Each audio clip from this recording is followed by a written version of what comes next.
हाँ भाई क्या बोल रहा है, if alpha and beta are the zeros of the polynomial. आपको एक पॉलिनोमियल दे रखा है x² + 4x + 3, अल्फा और बीटा इसके जीरोस हैं, तो आपको बताना है फाइंड द पॉलिनोमियल, वो पॉलिनोमियल बताना है जिसके जीरोस ही है। क्वेश्चन समझ में आ गया? अच्छा किसी को भी आप में से याद है कि अगर दो जीरोस दे रखे हो अल्फा और बीटा, तो हमको पॉलिनोमियल बनाने की क्या फॉर्म होती है, बोलो? x² minus sum of alpha beta और फिर तक प्लस करके अल्फा बीटा x तो पहले वाले में x और लेना जी। देखिए भाई अगर अल्फा बीटा इस पॉलिनोमियल के जीरोस हैं, ठीक है ना, इस पॉलिनोमियल के, तो क्या मैं पहले ही अल्फा प्लस बीटा की वैल्यू निकाल लूं? कितनी होती है? यहां से देखें तो b कितना है, a कितना है, तो माइनस का 4, अल्फा बीटा 3/1 कितना हो गया? कोई प्रॉब्लम? No sir. अब आपको वो पॉलिनोमियल निकालना है जिसके ये जीरोस हैं, ठीक, ये जीरोस हैं। आप चाहे अल्फा बीटा तो मान नहीं सकते क्योंकि वो तो आपने मान रखा है, आप इनको चाहो तो किसी और से डिनोट कर सकते हो, डेल्टा एस कुछ भी, जो आपकी मर्जी हो, ठीक। चलो the required polynomial,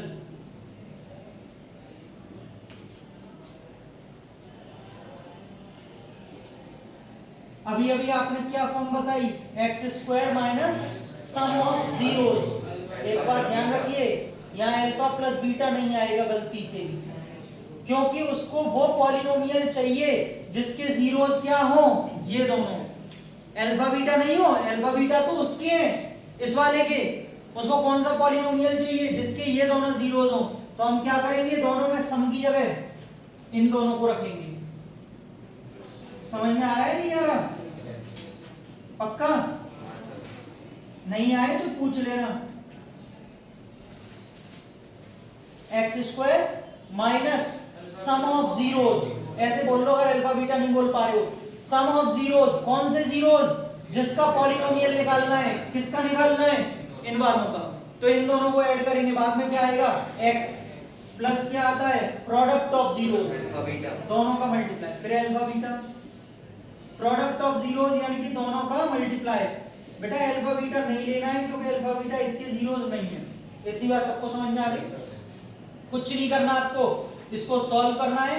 alpha plus beta की वैल्यू ये रही, अल्फा बीटा की वैल्यू ये रही, आगे जा जाके इनमें पुट करना है जस्ट, और आंसर निकलेगा।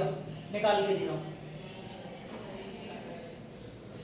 x² माइनस, लिखने से अच्छा है बताते चलिए तो ज्यादा बढ़िया रहेगा, क्योंकि 1 और 1 क्या हो जाएगा, क्योंकि समझ में तो भी आ जाए, लिख तो घर पे भी लोगे। 1 और 1 2, बेटा इसको इसमें ऐड करेंगे, इंपॉर्टेंट है क्या? अच्छा एक मिनट बोल दीजिए बस, मैं आ रहा हूं। हाँ भाई 1 और 1 इन दोनों को ऐड करेंगे। बेटा इन दोनों को ऐड करने पर, चलो एलसीएम लूं, एक स्टेप लिख के दिखाऊं, ले लो एलसीएम, गुड। अल्फा बीटा, बेटा अल्फा से अल्फा गया, ठीक है, और ये x हो जाएगा, प्लस बच्चों 1 × 1 प्लस, एक मिनट, हाँ भाई 1 का alpha upon beta, beta upon alpha का 1 में किया, बीटा अपॉन अल्फा, और बीटा अपॉन अल्फा का मल्टीप्लाई किसमें करेंगे, अल्फा अपॉन बीटा में। अरे इसका इसी में तो होगा, सही है, जिसमें से अल्फा से अल्फा बीटा से कट के बनी आएगा, वो बात एक अलग है। पहले आप यहां तक नोट करिए, जगह भी खत्म है, और थोड़ा मैं देख के पेरेंट्स आए ना, अभी 1 मिनट आया। हाँ भाई देखो मैं इसमें एक काम और करता हूँ, मेरे पास alpha plus beta, alpha beta की वैल्यू आ चुकी है, मैं इसे साइड में लिख रहा हूँ, क्यों? जगह नहीं है मेरी नहीं, ये फैक्ट है, सच सही कहा आपने, जगह नहीं है तो बार बार रब करना पड़ेगा, तो मैंने साइड में लिख लिया ध्यान के लिए कि इनकी वैल्यू ये आई थी। अब हम इसको रब करके आगे बढ़ते हैं। नीरज x² माइनस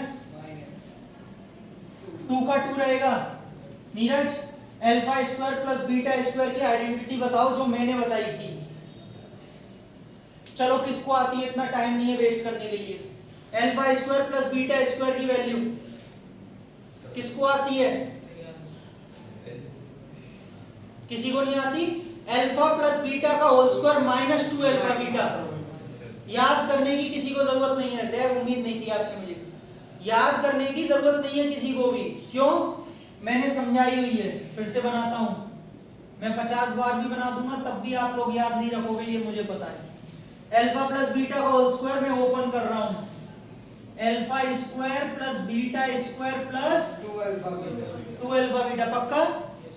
बच्चों मैंने आपसे पूछा alpha square plus beta square की वैल्यू आप बता दो क्या होगी?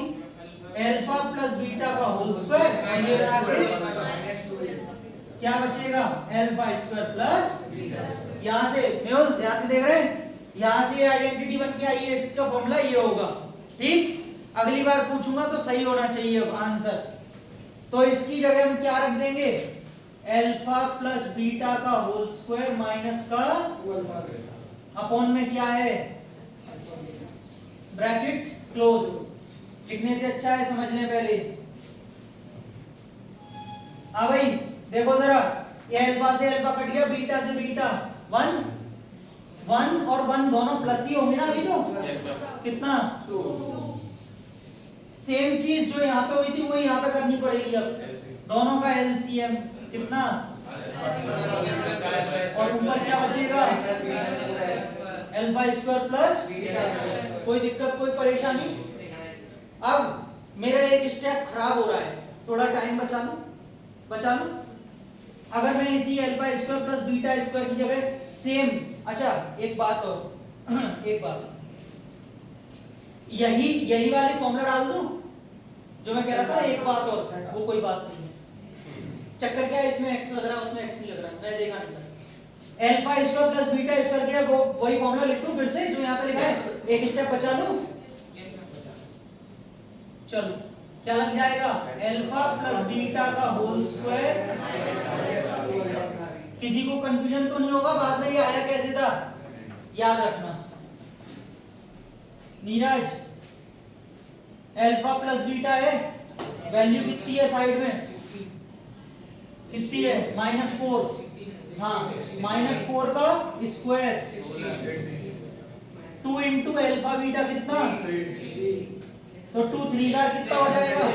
डायरेक्ट 6 लिख दूं, लेकिन एग्जाम में डायरेक्ट मत लिखना, नहीं तो वो भी डायरेक्ट नंबर ही देगा। ठीक है, वो भी डायरेक्ट नंबर देगा। जब कुछ बीच में बताऊं तो मत बोला करो, पहले मैं थोड़ा चीजें बता रहा हूं ना। अल्फा बीटा कितना है? 3।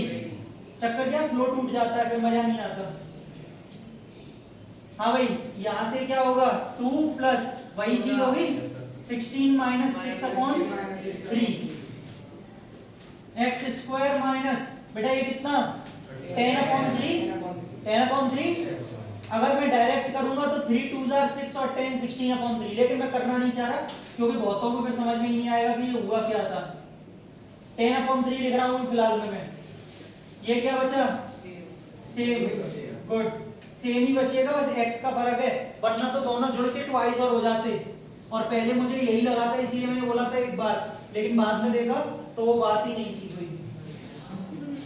एक्स स्क्वायर माइनस 3 2 6 कितना? प्लस, सही है। मैंने इसका एक तरीका और बताया है, 3 को अगर मैं x ले लूं तो ये हो जाएगा 3x स्क्वायर 16x प्लस। आपको किताबों में इसका आंसर ये नहीं मिलेगा, लिख ले तू, लिख ले पहले। आंसर ये नहीं मिलेगा, आंसर क्या मिलेगा? 3x प्लस 16, ये आंसर मिलेगा। हमेशा अपॉन में से वो डिनोमिनेटर को हटा देते हैं, और इसका रीजन मैं कई बार दे चुका हूं।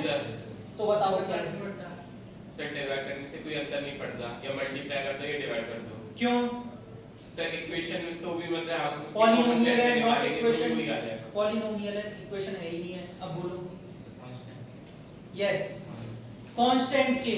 मैं आपको बता देना चाहता हूं कि जब मैंने ये इक्वेशन रखी थी ना, इसके आगे के और लगता है। कई बार हम लगाते हैं, कई बार नहीं लगाते हैं, है ना? लगा लो तो भी ठीक, नहीं लगाओ तो भी ठीक। तो ये जो 3 है ना, वो कांस्टेंट के में चला जाता है, जिसकी वजह से इसको हटा दो तब भी कोई फर्क नहीं पड़ेगा, और नहीं हटाओगे तब भी कोई फर्क नहीं पड़ेगा।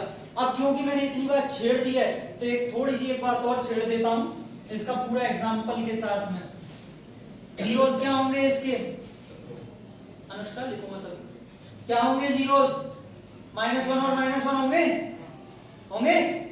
अरे निकाल के देख लेना, मिडिल टर्म स्प्लिटिंग से -1 होंगे। अगर मैं इस इक्वेशन में 2 का मल्टीप्लाई कर भी दूंगा तब भी इसके जीरोस क्या होंगे? -1 ही रहेंगे। अगर मैं पूरे में 2 का मल्टीप्लाई कर भी दूं तो इससे पता चलता है k कांस्टेंट लगाओ तो भी ठीक, नहीं लगाओ तो भी ठीक, उसका कोई फर्क नहीं पड़ता। इसीलिए यहाँ पे अपॉन 3 लगा लो तो भी अच्छा, नहीं लगाओ तो और भी अच्छा, है ना। डॉक्टर कहता है ना, दवाई खा लो तो अच्छा, नहीं खाओ तो और भी अच्छा। तो अब लिख लो